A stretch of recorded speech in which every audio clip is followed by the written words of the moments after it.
Roh Kudus yang Maha Kuasa, yang Maha Kasih, Engkau hadir di sini. Nyatakanlah dirimu di tengah-tengah kami semua di dalam nama Yesus. Bekerjalah Roh Kudus di dalam nama Yesus Kristus. Pada waktu firman dibacakan, firman Allah dijelaskan, kiranya Engkau bekerja menjabarkan isi firman-Mu, menanam benih-benih firman-Mu ke dalam hati kami masing-masing. Membuat kami mengerti, Engkau berikan juga hati yang haus dan lapar akan firman-Mu. Berkati setiap kami dengan firman-Mu Tuhan. Jadikan firman-Mu kuasa, kekuatan, kebenaran, makanan bagi kami semua di dalam nama Yesus Kristus. Celikkan mata hati kami, buka mata hati kami dalam nama Yesus. Sudah ada orang yang pinggulnya sebelah kiri sakit, disembuhkan oleh Tuhan. Lalu juga ada orang yang lengannya sebelah kiri sini sakit, Tuhan sembuhkan. Ada orang yang pinggul belakang sebelah kanan sini sakit, Tuhan sembuhkan. Terima kasih kepada Tuhan, haleluya. Kami undang Kau Roh Kudus sebagai roh wahyu, roh hikmat, roh kuasa, roh kesembuhan di dalam nama Yesus. Berbicaralah dengan bebas di dalam momen pemberitaan firman Tuhan pada saat ini dalam nama Yesus Kristus. Kami mengikat roh-roh di udara, roh-roh di bumi dan di bawah bumi di dalam nama Yesus Kristus. Kuasa-kuasa gelap, roh-roh ketidakpercayaan, roh-roh tidak mau mengampuni, roh kelemahan, roh agamawi. Kami ikat dalam nama Yesus, kami patahkan di dalam darah Yesus, kami hancurkan dalam nama Yesus. Kami perintahkan semua kuasa-kuasa gelap itu pergi, tinggalkan anak-anak Tuhan. Dalam nama Yesus. Terima kasih Tuhan. Mari berkuasa atas kami semua. Ambil alih pemberitaan firman Tuhan ini dalam nama Yesus Kristus. Haleluya. Amin. Puji Tuhan. Saudara, pada pagi hari ini kita akan bersama-sama membaca firman Tuhan dari beberapa bagian kitab suci. Saya masih akan membahas tentang satu pekerjaan Kristus Yesus yang sangat penting, yang merupakan berita yang dominan di dalam perjanjian baru, khususnya di dalam amanat agung, yaitu Yesus yang menghapuskan dosa, yang mengampuni dosa-dosa kita. Mari kita baca bersama-sama di dalam kitab Injil Lukas pasal yang ke-24, ayat yang ke-44. Kita akan membaca sampai dengan ayat yang ke-49. Ini perkataan Tuhan Yesus kepada murid-muridnya sebelum dia terangkat ke surga. Ia berkata kepada mereka, ini ia Yesus. Ia berkata kepada mereka, inilah perkataanku yang telah kukatakan kepadamu ketika aku masih bersama-sama dengan kamu, yakni bahwa harus digenapi semua yang ada tertulis tentang aku dalam kitab Taurat Musa dan kitab Nabi-Nabi dan kitab Mazmur. Lalu ia membuka pikiran mereka sehingga mereka mengerti kitab suci. Katanya kepada mereka, ada tertulis demikian, Mesias harus menderita dan bangkit dari antara orang mati pada hari yang ketiga. Dan lagi dalam namanya berita tentang pertobatan dan pengampunan dosa. Ini kalau saudara membaca dalam bahasa aslinya itu pengampunan dosa-dosa, bukan singular, dosanya adalah plural. Pengampunan dosa-dosa harus disampaikan kepada segala bangsa mulai dari Yerusalem. Kamu adalah saksi dari semuanya ini. Dan aku akan mengirim kepadamu apa yang dijanjikan Bapakku. Tetapi kamu harus tinggal di dalam kota ini sampai kamu diperlengkapi dengan kekuasaan dari tempat tinggi. Saudara, kata yang dipakai di sini adalah pengampunan dosa. Di dalam bahasa asli itu dua kata, yaitu adalah aphesis, aphesis atau aphesis, sama. Dan yang kedua adalah hamartia, saudara, tetapi dalam bentuk jamak. Ini adalah pekerjaan yang dikerjakan oleh Yesus yang merupakan satu berita yang harus disampaikan kepada segala bangsa. Dikatakan berita tentang pertobatan dan pengampunan dosa harus disampaikan kepada segala bangsa mulai dari Yerusalem. Kamu adalah saksi dari semuanya ini. Saudara, Kalau saudara melihat tatanan di dalam Amanat Agung, di dalam bacaan Lukas pasal yang ke-24 ini, dijelaskan tentang korban Yesus lebih dahulu. Ada tertulis demikian, Mesias harus menderita dan bangkit dari antara orang mati pada hari yang ketiga. Dan lagi, lalu ini adalah efeknya, dalam namanya, dalam nama Yesus, berita tentang pertobatan dan pengampunan dosa harus disampaikan kepada segala bangsa mulai dari Yerusalem. Saudara, ini adalah satu berita yang penting di dalam Amanat Agung, yaitu pengampunan dosa-dosa. Kata pengampunan di sini, aphesis, bisa diartikan sebagai menghapus, meniadakan, tapi juga bisa diartikan mengampuni. Jadi kalau saudara menangkap arti aphesis secara mendalam, itu adalah Tuhan mengampuni dosa-dosa kita dengan Dia menghapuskan dosa-dosa itu dari keberadaannya, dari hadapannya. Nah, saudara-saudara yang dikasihi oleh Tuhan Yesus Kristus, persoalan yang muncul di dalam diri kita adalah, apakah mungkin, bisakah Tuhan yang Maha Tahu, Tuhan yang Maha Kasih, tetapi juga sekaligus yang Maha Benar dan Maha Kudus, Dia bisa meniadakan dosa di hadapannya, menjadi seolah-olah tidak ada. Padahal Dia adalah Allah yang Maha Kudus, Allah yang di hadapannya itu setiap dosa sekecil apapun adalah suatu serangan terhadap Dia. Saudara, kata hamartia, dosa itu artinya adalah sebuah pelanggaran, sebuah serangan, sebuah kejahatan, atau sebuah dosa. Itu sama. Artinya itu adalah sesuatu yang menyerang Tuhan secara pribadi. Dan dosa ini, saudara, di dalam kekudusan Allah, tidak mungkin Tuhan itu tahan terhadap dosa sekecil apapun, sebab dosa itu adalah satu yang besar kejahatannya di hadapan Tuhan. Yang kedua, saudara, kalau kita melihat kebenaran Tuhan, Allah yang benar, dosa itu harus diadili dengan keadilan Allah. Tidak ada orang yang membunuh, lalu kemudian dia tidak dihukum oleh Tuhan. Tidak ada, saudara. Setiap dosa pasti akan menghadapkan penghukuman Allah. Tidak ada yang tidak dihukum. Setiap dosa sekecil apapun, sebesar apapun akan dihukum. Nah, persoalannya hukumannya itu dikenakan kepada orang yang berdosa atau kepada sang pengganti. Nah, itu sebabnya kalau kita membaca di dalam kitab suci, saudara, Tuhan itu pada waktu Dia melihat manusia berdosa, keadilan Tuhan itu harus dinyatakan.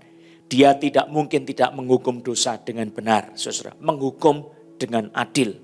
Dan ini satu sifat kebenaran Allah yang tidak mungkin bisa kita tiadakan, saudara.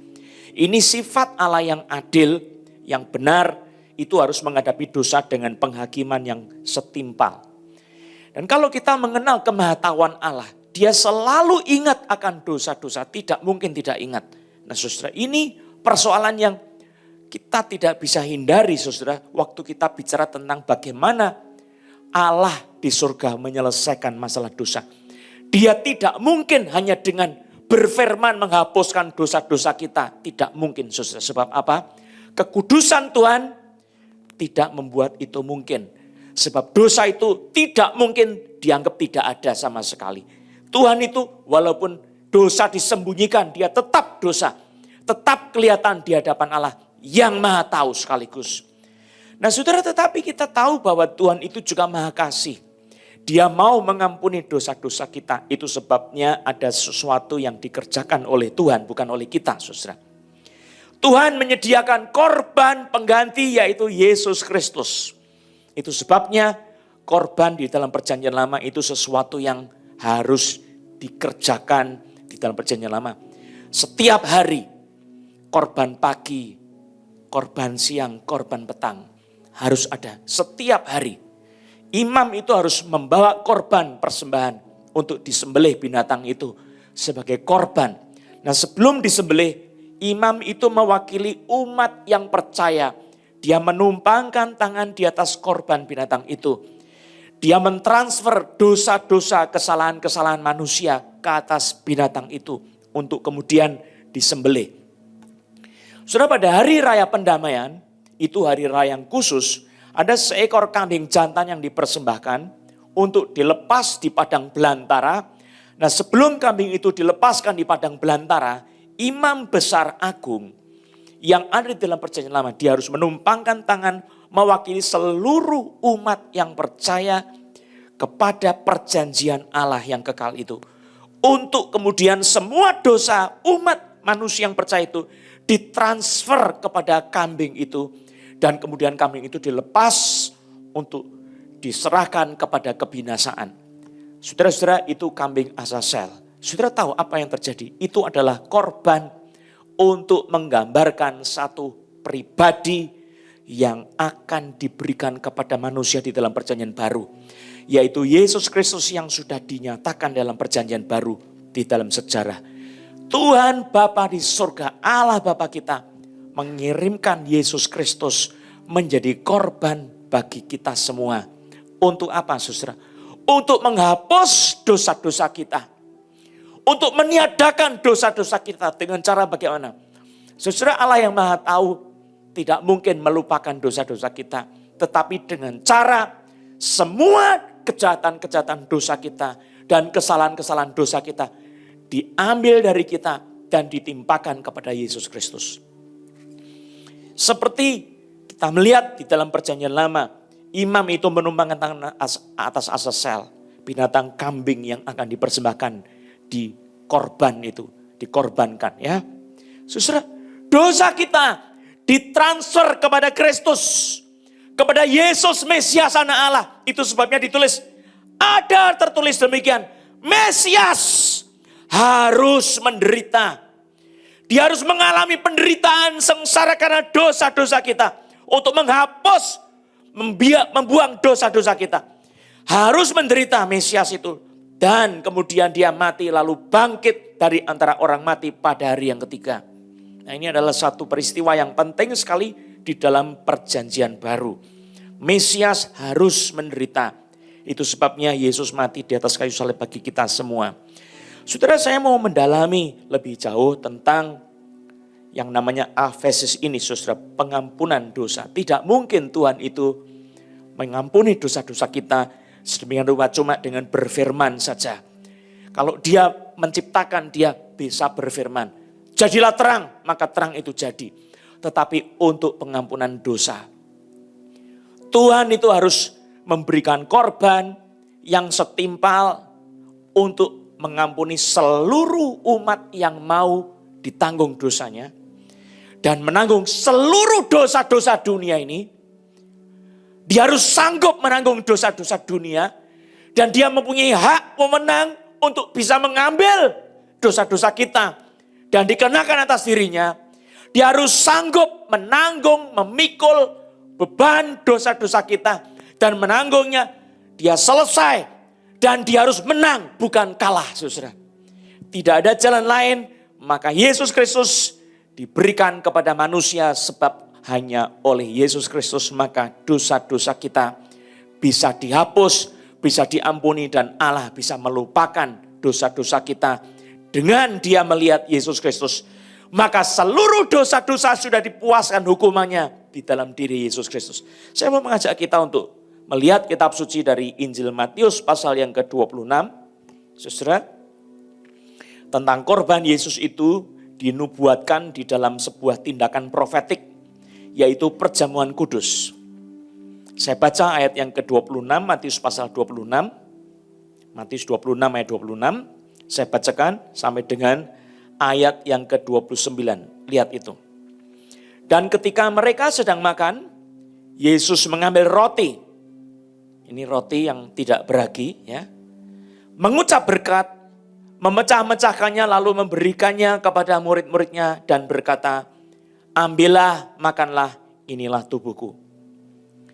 Sesudah itu ia mengambil cawan, mengucap syukur lalu memberikannya kepada mereka dan berkata, minumlah kamu semua dari cawan ini. Sebab inilah darahku, darah perjanjian yang ditumpahkan bagi banyak orang untuk pengampunan dosa. Ini kata pengampunan pakai kata aphesis, dosa dalam bentuk plural, dosa-dosa hamartia, saudara. Inilah darahku, darah perjanjian yang ditumpahkan bagi banyak orang untuk pengampunan dosa-dosa. Akan tetapi aku berkata kepadamu mulai dari sekarang ini, aku tidak akan minum lagi hasil pokok anggur ini sampai pada hari aku meminumnya, yaitu yang baru bersama-sama dengan kamu dalam kerajaan Bapakku. Saudara, waktu perjamuan kudus, Yesus mengambil roti yang tidak beragi. Kenapa mesti tidak beragi, saudara? Ragi itu di dalam perjanjian baru adalah gambaran dosa. Saudara bisa melihat 1 Korintus 5 ayat 6 sampai 9, sampai ayat 8. Kemudian Markus 8 ayat 15 sampai 17, ragi orang Farisi dan ragi Herodes disuruh oleh Yesus, kita murid-muridnya harus berjaga-jaga dan awas terhadap ragi orang Farisi dan ragi Herodes. Itu semua berbicara tentang dosa, representasi dosa. Maka roti yang tidak beragi, Yesus berkata, inilah tubuhku. Suatu tindakan profetik, saudara. Nah, tindakan profetik ini sering coba diteliti oleh para teolog. Apakah terjadi perubahan substansi dari roti itu menjadi tubuh Yesus? Atau ada sesuatu simbolik saja, tidak ada perubahan substansi dari roti menjadi tubuh Kristus? Atau kita memiliki pengertian secara spiritual, inilah tubuhku. Yesus itu menggambarkan bahwa di dalam pikiran kita harus ada suatu kandungan spiritual. Saya percaya ada tubuh Yesus di dalam roti itu. Keberadaan tubuh Yesus, kehadiran tubuh Yesus secara supernatural, secara ajaib. Tapi secara sederhana saya mau mengatakan ini adalah suatu tindakan profetik. Perjamuan kudus itu adalah tindakan profetik dari Yesus tentang kemenangan dan kematiannya, tetapi sekaligus kemenangannya di atas kayu salib. Suatu tindakan di mana tubuhnya dikorbankan untuk mati. Wah, itu tindakan kemenangan. Sebab apa? Mati kok menang, saudara? Sebab dia menanggung hukuman-hukuman dosa kita. Dia bersedia memikul dosa-dosa kita. Saudara, mengambil kesalahan kita pun itu sudah kemenangan, saudara. Sudah merupakan satu kemenangan yang sangat dahsyat dan besar sekali. Nah, di dalam peristiwa perjamuan kudus itu, Yesus dikatakan mengambil roti yang tidak beragi, mengangkatnya dan memecah-pecahkan sambil berkata, inilah tubuhku yang dikorbankan bagimu. Lalu kemudian Yesus mengambil cawan yang berisi anggur merah. Dia berkata apa? Minumlah kamu semua dari cawan ini, sebab inilah darahku, darah perjanjian yang ditumpahkan bagi banyak orang untuk pengampunan dosa. Saudara-saudara, ini satu hal, kita mendapat satu penekanan yang penting. Untuk aphesis, pengampunan dosa, penghapusan dosa, untuk menghapuskan setiap dosa-dosa kita. Di hadapan Allah harus ada satu korban yang mati. Korban yang tercurah darahnya sebagai korban yang dikutuk. Saudara, ini sesuatu yang terjadi. Karya Yesus yang disebut sebagai aphesis. Darah Yesus itu adalah darah perjanjian baru yang meniadakan perjanjian lama, saudara. Sebab perjanjian lama cuma suatu bayangan saja. Bahwa ada satu korban yang nanti akan terjadi dalam perjanjian baru. Korban itu akan menghapus segala dosa-dosa kita. Dia akan menanggung dosa-dosa kita. Dan dengan cara itu setiap dosa dihapuskan.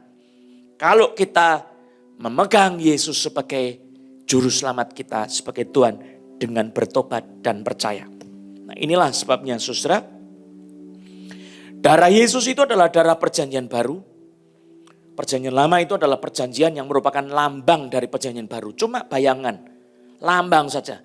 Itu tubuh binatang itu bukan binatang yang bisa menghapus dosa betul-betul. Sebab binatang mana bisa menghapus dosa manusia? Tidak bisa. Abraham pada waktu dia naik ke atas gunung Moria, Bukit Moria, saudara, dia dipanggil oleh Bapa di surga untuk mempersembahkan anaknya yang tunggal. Tetapi Abraham diberi satu anak domba untuk menggantikan anaknya. Saudara, ini adalah satu korban penggantian. Yang mana itu gambaran lebih jauh lagi tentang Yesus Kristus, saudara. Lebih gambarannya itu profetiknya lebih jelas lagi. Bahwa yang ditumpahkan darahnya, dikorbankan untuk disembelih. Itu adalah anak domba Allah, Yesus Kristus. Wow, luar biasa. Saudara, pada saat ini ada orang yang sakit. Saudara, penuh dengan ketakutan dalam hidup ini. Saudara, ketakutanmu itu tidak beralasan, sebab itu ketakutan yang eksistensial, yang irasional. Oleh darah Yesus dilepas dalam nama Yesus. Engkau tidak perlu takut sama maut lagi. Sebab apa? Yesus telah menghapuskan segala dosa-dosamu kalau engkau percaya sungguh-sungguh dan bertobat. Darah Yesus itu menjadi darah yang betul-betul menyucikan kita. Kalau di perjanjian lama itu darah binatang cuma sebagai korban yang melambangkan. Kuasa darahnya binatang itu harus dipercikkan, darahnya dipercikkan untuk pengampunan dosa-dosa kita. Tetapi darah itu sendiri cuma bersifat seremonial. Cuma bersifat sebuah proses. Yang mana iman orang yang menerima percikan darah itu harus tertuju kepada janji Tuhan yang nanti akan digenapi di dalam perjanjian baru, yaitu Yesus Kristus. Wow, puji Tuhan. Kita sudah melihat di dalam sejarah banyak sekali bukti-bukti tentang Yesus yang mati dan bangkit. Saudara, ada banyak orang yang meragukan tentang Yesus secara historis. Itu orang yang sama sekali tidak membaca sejarah. Sama sekali tidak melihat bukti-bukti sejarah. Sebab bukti tentang Yesus yang mati dan bangkit itu lebih banyak daripada bukti tentang Julius Kaisar. Lebih banyak bukti-bukti tentang Yesus yang membuktikan betapa dia betul-betul mati dan bangkit. Ada Rasul Paulus yang tadinya penganiaya Yesus Kristus, penganiaya murid Yesus lebih tepatnya, tetapi Yesus berkata, Saulus, Saulus, kenapa engkau menganiaya aku? Yesus mengidentifikasikan dirinya sebagai jemaat yang dianiaya. Saulus rebah di tanah dan bertanya, siapa engkau Tuhan? Dijawab oleh cahaya yang terang itu, akulah Yesus yang kau aniaya itu.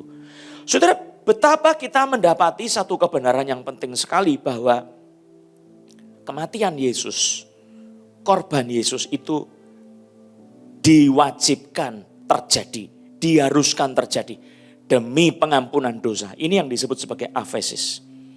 Itu sebabnya di dalam perjanjian baru sebelum Yesus naik ke surga, pada waktu dia menampakkan diri kepada rasul-rasul, di ayat yang ke-47 tadi, Lukas pasal 24 dikatakan dalam namanya, dalam nama Yesus. Berita tentang pertobatan dan pengampunan dosa harus disampaikan kepada segala bangsa, mulai dari Yerusalem. Saudara, rupanya untuk mengalami pengampunan dosa itu ada syaratnya. Bukan otomatis. Saudara, kita tidak bisa menerima secara otomatis. Pokoknya Yesus sudah mati di atas kayu salib. Dia sudah menanggung dosa-dosa kita. Dosa dunia sudah ditanggung. Otomatis. Langsung. Saya tidak lagi punya hutang dosa. Tidak, saudara. Di Alkitab dikatakan berita tentang pertobatan dan pengampunan dosa harus disampaikan kepada segala bangsa mulai dari Yerusalem. Saudara, rupanya syarat untuk mendapatkan pengampunan dosa itu adalah pertobatan. Nah, ini penting sekali. Syarat merupakan sesuatu yang wajib untuk dipenuhi supaya bisa terjadi, saudara. Nah, yang disebut sebagai pertobatan itu adalah metanoia. Kata meta dan nous, metanos. Meta itu adalah sebuah pergeseran, perpindahan. Adalah sebuah perpindahan tapi sekaligus merupakan sesuatu yang berlawanan, against. Jadi kalau disebut metanoia, saudara, nous itu adalah mind. Di dalam bahasa orang-orang Yunani, itu nous itu mengandung akal pikiran yang mengerti. Intelek yang mengerti, akal yang mengerti. Tetapi punya perasaan. Dan punya kemauan. Jadi bahasa Indonesia kadang-kadang menerjemahkan dengan akal, tetapi juga menerjemahkan dengan pikiran. Tetapi sebetulnya lebih tepat sebagai batin. Ya. Nous itu batin. Walaupun tidak lazim digunakan di dalam bahasa Indonesia, tetapi kalau lihat cara penggunaan orang-orang Yunani di dalam menggunakan istilah nous, itu merupakan batin manusia yang berpikir, yang memahami. Nah, metanoia, saudara, waktu digabung, kata meta juga bisa berarti after this, sesudah ini. Jadi nous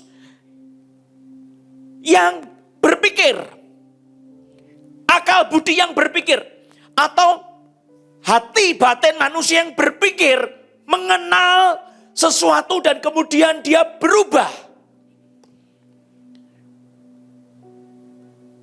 Transfer, ya. Pindah posisi.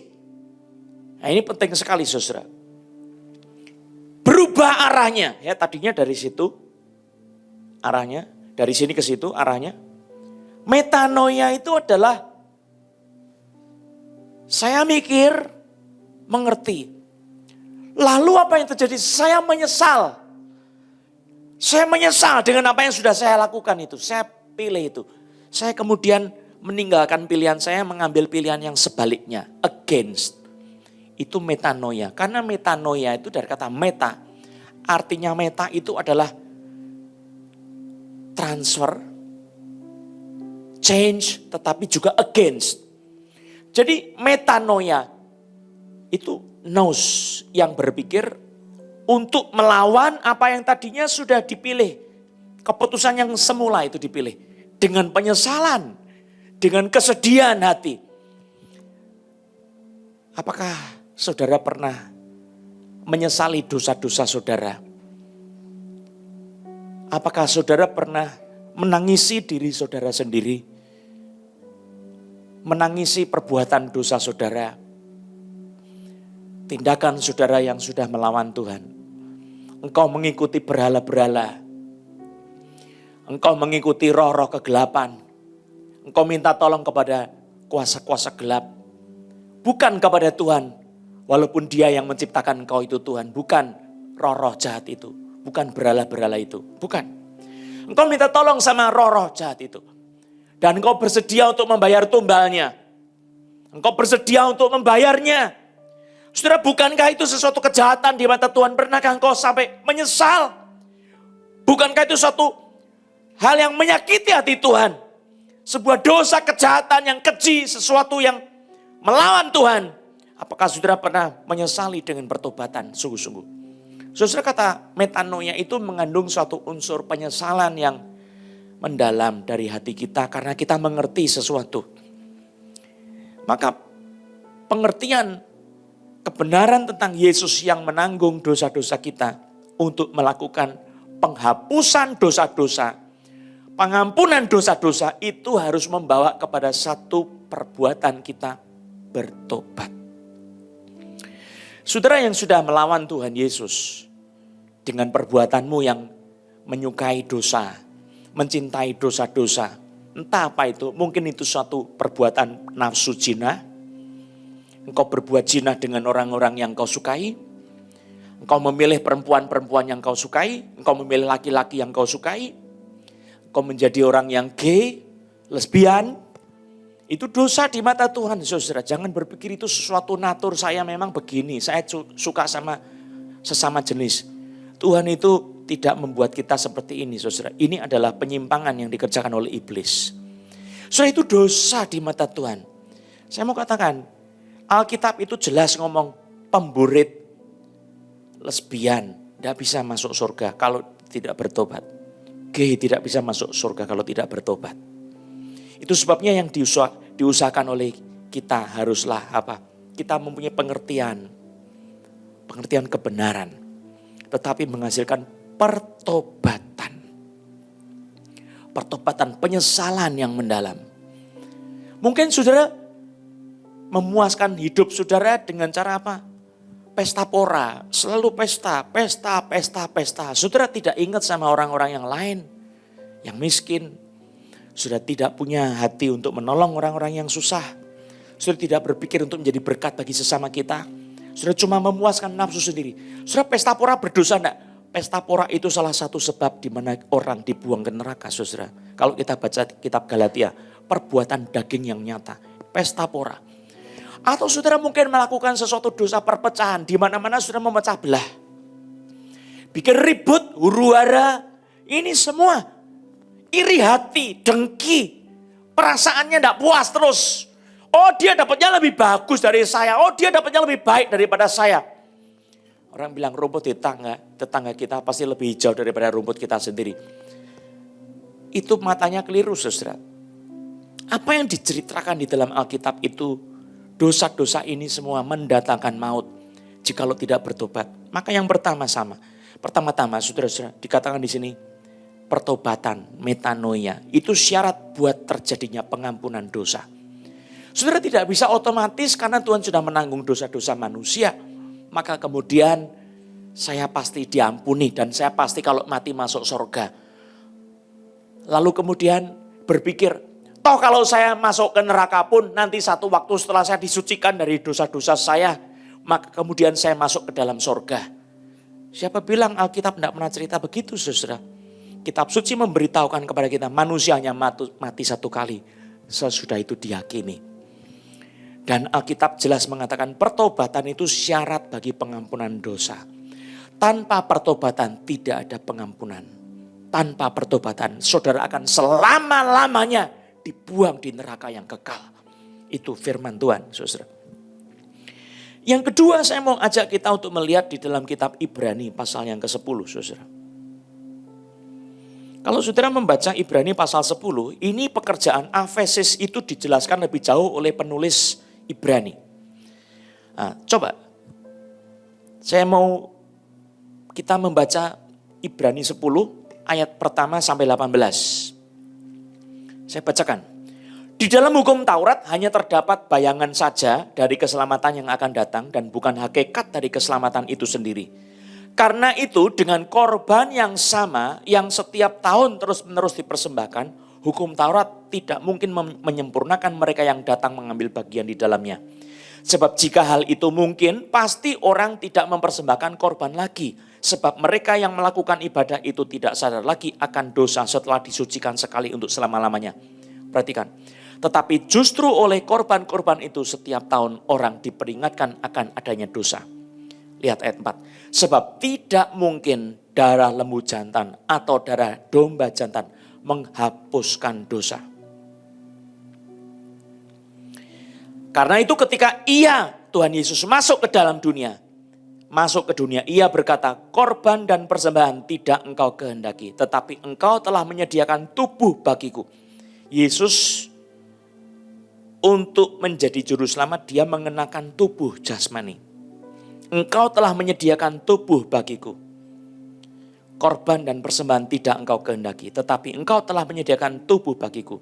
Ayat 6, kepada korban bakaran dan korban penghapus dosa engkau tidak berkenan. Lalu aku berkata, ini Yesus berkata, sungguh aku datang. Dalam gulungan kitab ada tertulis tentang aku untuk melakukan kehendakmu ya Allahku. Di atas ia berkata korban dan persembahan, korban bakaran dan korban penghapus dosa tidak engkau kehendaki dan engkau tidak berkenan kepadanya. Meskipun dipersembahkan menurut hukum Taurat. Dan kemudian katanya, sungguh aku datang untuk melakukan kehendakmu. Yang pertama ia hapuskan supaya menegakkan yang kedua. Dan karena kehendaknya inilah kita telah dikuduskan satu kali untuk selama-lamanya oleh persembahan tubuh Yesus Kristus. Lihat saudara ayat 10. Dan karena kehendaknya inilah kita telah dikuduskan satu kali untuk selama-lamanya oleh persembahan tubuh Yesus Kristus. Dikuduskan itu bukan memakai kata yang tadi saudara, Efesus bukan, tetapi memakai kata hagiatso. Ditahirkan, disucikan, dikuduskan. Jadi unsur dosanya dicabut, dibuang semuanya, dikuduskan. Semua partikel dosa dibuang dari keberadaan. Oleh karena kehendaknya inilah kita telah dikuduskan satu kali untuk selama-lamanya oleh persembahan tubuh Yesus Kristus. Selanjutnya setiap imam melakukan tiap-tiap hari pelayanannya dan berulang-ulang mempersembahkan korban yang sama sekali tidak dapat menghapuskan dosa. Tetapi ia setelah mempersembahkan hanya satu korban saja karena dosa, ia duduk untuk selama-lamanya di sebelah kanan Allah. Dan sekarang ia hanya menantikan saatnya di mana musuh-musuhnya akan dijadikan tumpuan kakinya.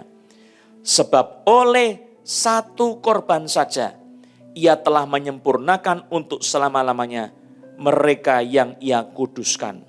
Saudara, kata kuduskan di sini juga memakai kata hagiatso. Jadi membuat suci, membuang segala unsur-unsur dosa kita. Dan tentang hal itu Roh Kudus juga memberi kesaksian kepada kita. Sebab setelah ia berfirman, inilah perjanjian yang akan kuadakan dengan mereka sesudah waktu itu. Ia berfirman pula, aku akan menaruh hukumku di dalam hati mereka dan menuliskannya dalam akal budi mereka.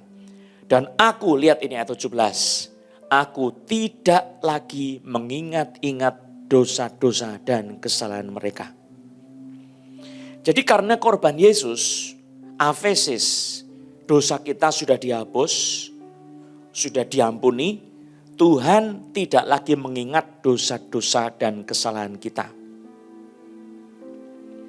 Ayat 18, jadi apabila untuk semuanya itu ada pengampunan, tidak perlu lagi dipersembahkan korban karena dosa. Nah ini saudara, kata pengampunan di sini dipakai istilah afesis. Jadi yang saudara baca ayat 1 sampai dengan ayat 18 ini bicara tentang afesis yang efeknya adalah dosa kita itu dibuang, dibersihkan dari dosa-dosa kita diampuni dan kemudian kita dikuduskan. Itu akibat dari afesis. Tetapi saudara, bagaimana saudara bisa mendapatkan afesis ini adalah pertama tadi saya katakan saudara harus bertobat. Itu tidak ada jalan lain. Bagaimana saudara menerima pengampunan itu tanpa bertobat? Tidak ada jalan yang kedua. Yang berikutnya saudara. Saya mau mengajak kita untuk melihat kitab suci Kisah Rasul 10 ayat 43. Ini yang terakhir saya mau ajak kita lihat. Tentang dialah semua nabi bersaksi. Tentang dialah itu tentang Yesus. Tentang Yesuslah semua nabi bersaksi bahwa barang siapa percaya kepadanya, ia akan mendapat pengampunan dosa oleh karena namanya. Saudara, ada kata yang menjadi syarat kedua bagi pengampunan dosa, afesis. Bagi penghapusan dosa-dosa kita. Yang pertama tadi saya katakan pertobatan, metanoia. Yang kedua adalah pisteuo eis. Pisteuo itu artinya percaya dengan komitmen. Tetapi konsepnya itu disambung dengan eis. Eis itu adalah masuk ke dalam. Percaya masuk ke dalam Kristus. Jadi saya gambarkan begini, ya itu antara pertobatan dengan iman itu harus menjadi satu, ya. Saya contohkan, saya tadinya menghadap ke sana.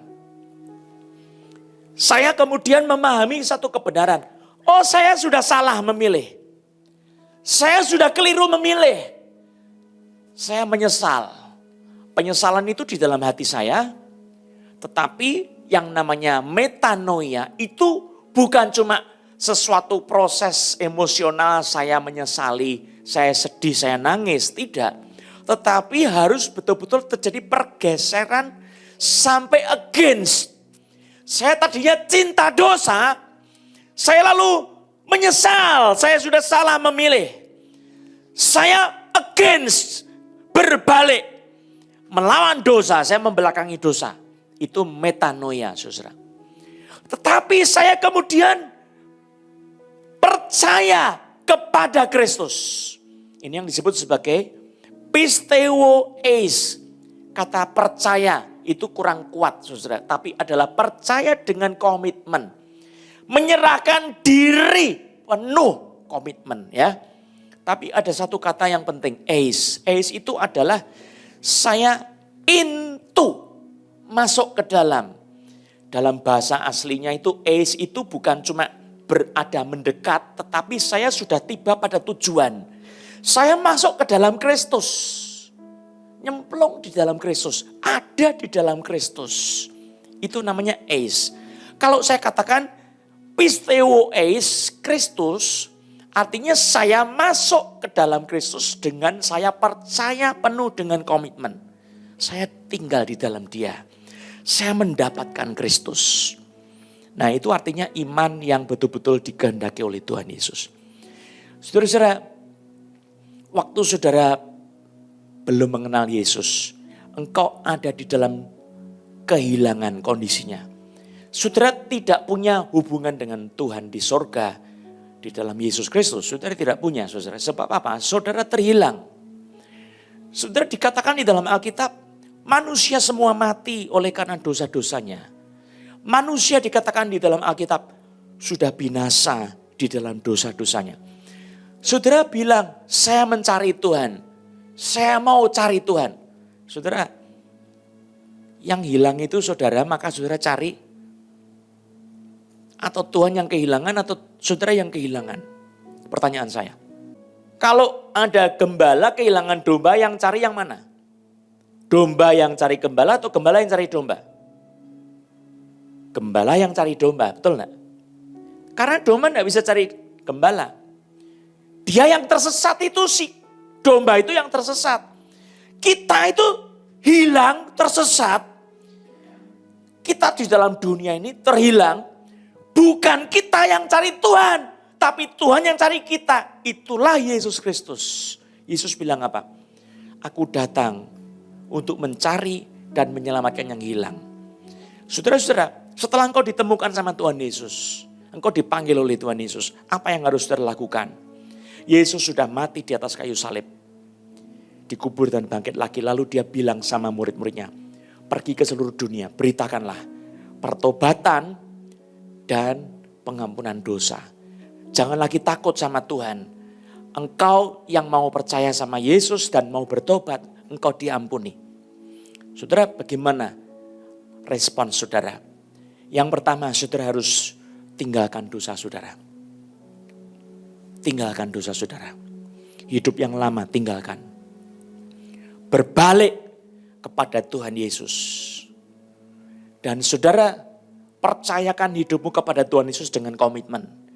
Sampai engkau masuk ke dalam Yesus, tinggal di dalam Yesus, dan engkau memiliki Yesus. Itu yang disebut sebagai pisteo eis. Pada waktu saudara di dalam Yesus, Yesus berkata, jikalau kamu tinggal di dalam aku dan aku tinggal di dalam kamu, kamu akan berbuah banyak. Jikalau kamu tinggal di dalam aku, kata Yesus, barang siapa tinggal di dalam aku, barang siapa tinggal di dalam aku, kata Yesus, saudara dan saya tinggal di dalam Yesus. Dan aku, kata Yesus, tinggal di dalam kamu, Yesus di dalam kita. Itu seperti pokok anggur dan ranting-rantingnya. Nempel, tinggal, hidup di dalam pokok anggurnya. Ranting tidak punya hidup pada dirinya sendiri. Tapi pokok anggur itu punya hidup pada dirinya sendiri. Saudara dan saya harus menyatu dengan Yesus. Mengalami hidup Yesus di dalam diri kita. Saya tinggalkan dosa-dosa saya. Saya lepaskan hidup dosa saya. Dengan menyesal, saya menangisi dosa-dosa saya. Saya memilih Yesus Kristus. Saya berkomitmen kepada Yesus Kristus. Dan saya datang kepada Yesus dengan iman. Saya masuk ke dalam Yesus. Saya tinggal di dalam Yesus. Saya menerima Yesus. Maka engkau beroleh pengampunan dosa. Walaupun dosamu itu begitu banyak berentet. Di hadapan Allah di surga. Sudah tidak ada lagi dosa itu. Bau dosa itu sudah tidak ada lagi. Sebab semua sudah ditiadakan oleh Yesus dengan darahnya. Korban Yesus membuat saudara di hadapan Allah dipandang kudus, tidak bercacat. Itulah pengampunan dosa yang disediakan oleh Allah Bapa di dalam Yesus Kristus. Datanglah kepada Tuhan Yesus dengan pertobatan yang sungguh-sungguh dan dengan percaya. Masuklah ke dalam Kristus Yesus. Tinggallah di dalam Yesus. Terimalah Yesus. Alamilah Yesus sebagai juru selamat dan Tuhanmu. Engkau beroleh hidup yang kekal itu. Kiranya Tuhan memberkati firman-Nya. Haleluya. Amin. Mari kita berdoa. Roh Kudus, terima kasih untuk firman-Mu telah Engkau bahas.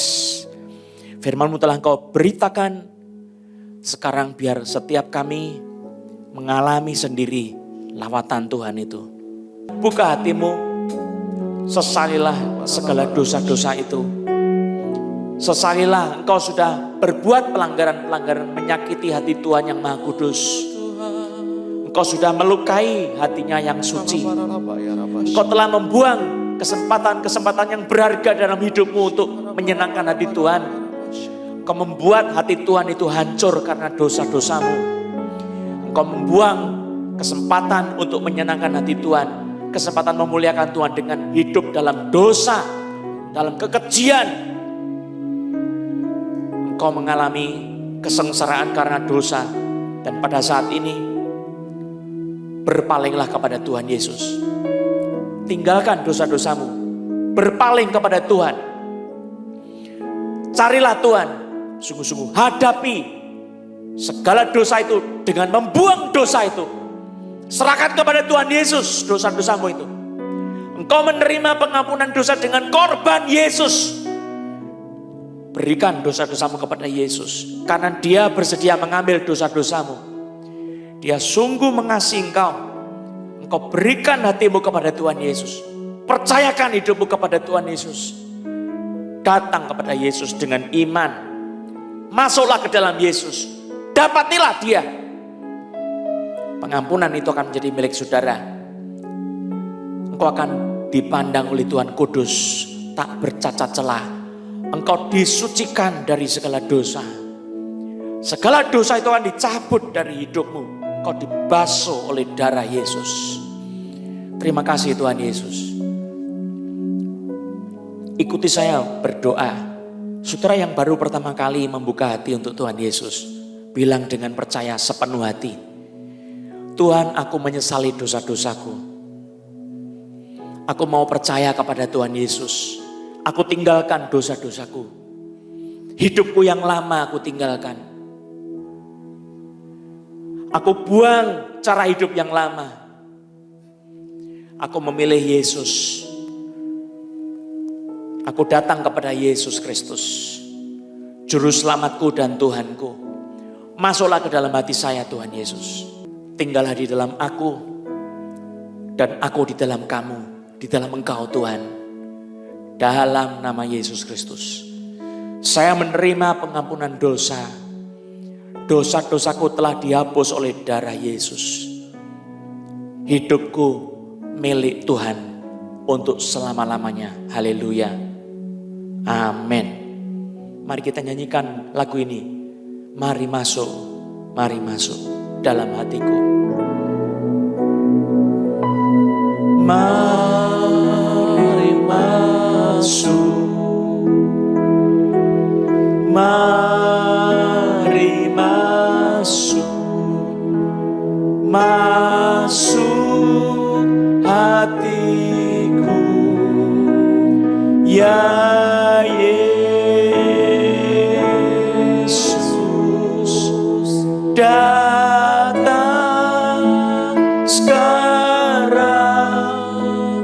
Datang tinggal dalam hatiku, ya Yesus. Saudara hanya bisa mengundang Yesus masuk dalam hati kalau saudara betul-betul bertobat dan percaya. Saudara masuk ke dalam Yesus. Pistewo es.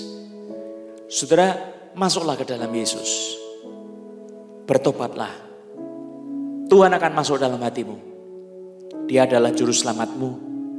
Roh Kudus akan diberikan kepada hidupmu sebagai meterai keselamatanmu. Darah Yesus dibasuhkan ke dalam hidupmu menjadi meterai engkau ada di dalam perjanjian baru.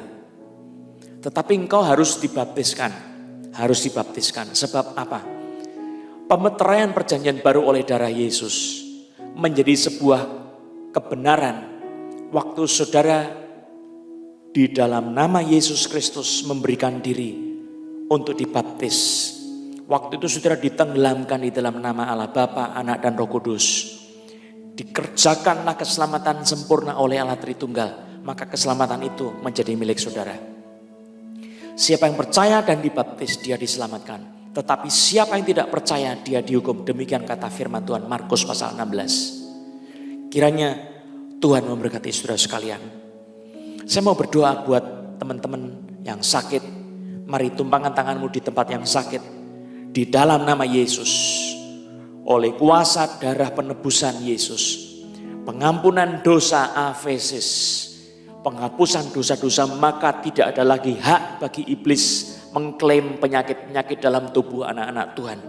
Aku hardik engkau iblis, keluar dalam nama Yesus. Roh sakit penyakit pergi dalam nama Yesus. Oleh darah penebusan Yesus Kristus, segala kutuk penyakit dihancurkan di dalam nama Yesus. Terimalah kesembuhan oleh bilur-bilur Yesus. Dalam nama Yesus, roh penyakit sudah tidak ada, yang ada adalah kuasa penebusan oleh darah Yesus. Dan bilur-bilur Yesus menyembuhkan saudara. Sakitmu hilang, engkau terima kesembuhan oleh nama Yesus. Bangun berdiri, rasakan kesembuhan itu, terima kasih sama Tuhan. Bergerak sekarang, mulai dengan iman, bergerak, percaya Tuhan menyembuhkan engkau.